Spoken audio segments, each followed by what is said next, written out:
दुनिया एक बार फिर खतरनाक मोड़ पर है। रूस ने यूक्रेन पर ऐसा हवाई हमला किया कि आसमान कई शहरों में आग से लाल हो गया। लविव, पोलैंड की सीमा और पश्चिमी यूक्रेन तक मिसाइलों की बारिश हुई। 5 लोगों की मौत हुई। बिजली के नेटवर्क धराशायी हो गए। उसी वक्त पुतिन ने एक और धमकी दी, अगर अमेरिका ने यूक्रेन को टॉमाहॉक मिसाइलें दी तो यूएस रूस संबंध हमेशा के लिए खत्म माने जाएं। यह बयान सिर्फ चेतावनी नहीं बल्कि तीसरे विश्व युद्ध की प्रस्तावना लग रही है। और इसी जियोपॉलिटिकल आग के बीच भारत भी नए मोर्चे पर है। मध्य प्रदेश में 9 बच्चों की मौत ने भारत की फार्मा इंडस्ट्री को हिला दिया है। कोल्ड ड्रिफ्ट कफ सिरप में डीईजी रसायन की अधिकता सामने आई है। दुनिया जिसने भारतीय दवाओं को भरोसे का प्रतीक माना था, अब सवाल पूछ रही है, क्या भारत पर दवा संकट की छाया मंडरा रही है? इसी बीच एक और खामोश जंग शुरू हुई, टेक्नोलॉजी की जंग। भारतीय मंत्रियों ने अब खुलकर कहा है कि गूगल और माइक्रोसॉफ्ट जैसे विदेशी ऐप्स पर निर्भरता खत्म की जाए और स्वदेशी ऐप्स को बढ़ावा दिया जाए। यह केवल डिजिटल नीति नहीं बल्कि डेटा की आजादी की लड़ाई है, जिसमें भारत अपनी तकनीकी संप्रभुता वापस लेने की कोशिश कर रहा है। दूसरी ओर रुपये की हालत गिरती जा रही है, डॉलर के मुकाबले कमजोर, विदेशी निवेशकों के पलायन से बाजार में घबराहट। आरबीआई बीच बीच में हस्तक्षेप कर रहा है, पर क्या ये गिरावट किसी गहरे वित्तीय तूफान का संकेत है? और इसी आर्थिक हलचल के बीच ब्रिटेन के प्रधानमंत्री कीयर स्टारमर की भारत यात्रा तय हो गई है। 8 से 9 अक्टूबर को वे नई दिल्ली पहुंचेंगे। यह यात्रा सिर्फ औपचारिक नहीं बल्कि ब्रेग्जिट के बाद ब्रिटेन के नए एशिया कार्ड की शुरुआत मानी जा रही है। पश्चिम में जहां युद्ध की गंध है, वहीं पूरब में सौदेबाजी की बिसात बिछ रही है। इस बीच एक और चौंकाने वाला आर्थिक विस्फोट हुआ। बिटकॉइन ने नया रिकॉर्ड बनाया, $125,000 पार कर गया। क्रिप्टो मार्केट में उबाल है और कई विश्लेषक कह रहे हैं कि यह साइलेंट बबल है जो किसी भी दिन फट सकता है। पर असली डर इससे भी गहरा है, क्योंकि यही वही दौर है जब नकली स्थिरता और अदृश्य युद्ध एक साथ चल रहे हैं। उधर नेपाल में भी प्रकृति ने कोहराम मचा दिया। भारी बारिश और भूस्खलनों से दर्जनों मौतें, सड़कों का नामो निशान मिट गया और सीमावर्ती भारतीय इलाकों में तबाही की लहर पहुंच गई। जबकि इंडोनेशिया में स्कूल की इमारत ढहने से 36 मासूमों की जान चली गई। मलबे में गूंजती चीखें और सवाल कि आखिर ये हादसे अचानक क्यों बढ़ रहे हैं। पूरी दुनिया मानो किसी अनदेखे दबाव के नीचे कांप रही है। कहीं युद्ध, कहीं अर्थव्यवस्था, कहीं धरती का क्रोध। क्या यह सब सिर्फ संयोग है या कोई गहरी कड़ी इन घटनाओं को जोड़ रही है? क्या ये संकेत हैं कि कुछ बहुत बड़ा आने वाला है? उसी वक्त जब रूस के मिसाइलों से यूक्रेन का आसमान जल रहा था, एक और मोर्चा खुल चुका था, मध्य पूर्व का। गाजा की जमीन पर फिर धमाके गूंजे। इजराइल ने कई ठिकानों पर हवाई हमले किए और उसी राख में उम्मीद ढूंढते फिलिस्तीनी अब अमेरिका के नए शांति प्रस्ताव की ओर देख रहे हैं। ट्रंप की वापसी की आहट के बीच गाजा फिर वैश्विक राजनीति का केंद्र बन रहा है, जहां हर बम सिर्फ एक इमारत नहीं बल्कि किसी बड़े राजनीतिक समीकरण को गिरा रहा है। लेकिन सवाल यह है कि क्या इस बार भी शांति सिर्फ एक शब्द बनकर रह जाएगी? वहीं दूसरी ओर डिजिटल दुनिया में भी हलचल मच गई है। बिटकॉइन ने इतिहास रच दिया है। दुनिया की सबसे बड़ी क्रिप्टोकरेंसी अब $1,25,000 के पार पहुंच चुकी है। निवेशक इसे क्रिप्टो स्प्रिंग कह रहे हैं, लेकिन अर्थशास्त्रियों को डर है कि यह उछाल असली नहीं बल्कि किसी अनदेखे आर्थिक जाल का हिस्सा है।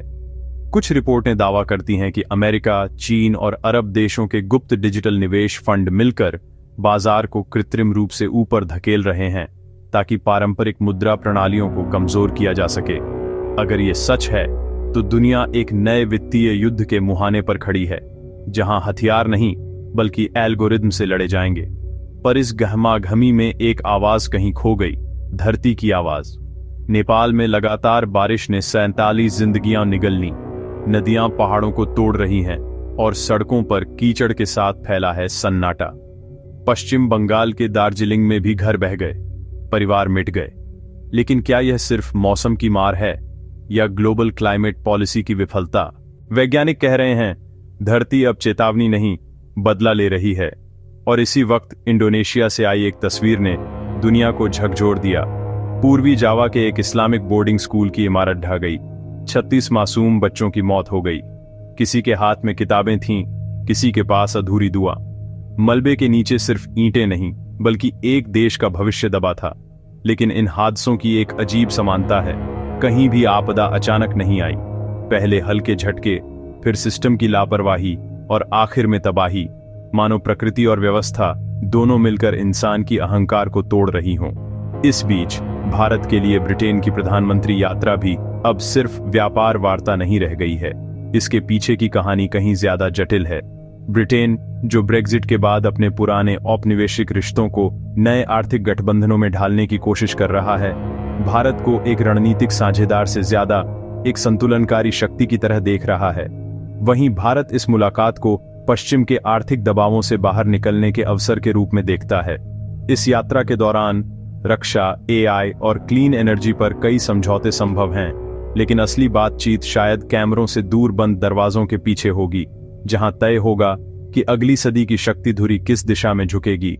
और इन सब के बीच रूस, अमेरिका, चीन और यूरोप सब एक ही सवाल में उलझे हैं, कौन करेगा अगले वित्तीय युग पर कब्जा।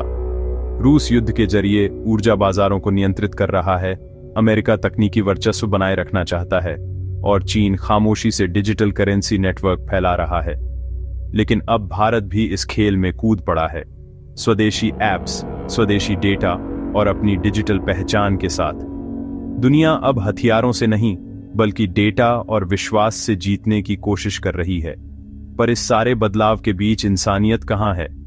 नेपाल के बाढ़ग्रस्त गांवों में, इंडोनेशिया के ढे स्कूल में, गहाजा के राख में दबे बच्चों में सब एक ही चीख सुनाई देती है, जो सत्ता, युद्ध और पैसों के शोर में गुम हो जाती है। और अगर धरती, अर्थव्यवस्था और इंसान तीनों एक साथ विरोध में खड़े हो जाएं, तो क्या आने वाला संकट अब टाला जा सकता है? या ये सिर्फ शुरुआत है एक ऐसे दौर की जहां हर देश खुद को बचाने के लिए किसी और का पतन देखेगा? बिटकॉइन की कीमतों के रिकॉर्ड तोड़ते ही दुनिया के वित्तीय गलियारों में हलचल मच गई।